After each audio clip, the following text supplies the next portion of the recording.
એ લગભગ 7-8 વર્ષનો હતો. તો બરોબર ઉનાળાનો ટાઈમ અને દામજી ફુવા આવેલા. તો ખાઈ પીને પછી તો પંખાની કંઈ વ્યવસ્થા હતી નહીં. ત્યાં રળિયાત કાકી ત્યાં ડેલીના ખાનામાં ખાટલો નાખીને લંબાવ્યા.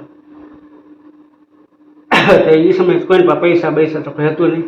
બધા લબરિયા સંપલ પહેરતા રાજપૂત 12 રૂપિયાના આવતા. તો એ સમયે દામજી ફુવા રસના સંપલ 25 રૂપિયાવાળા એ પહેરીને આવેલા.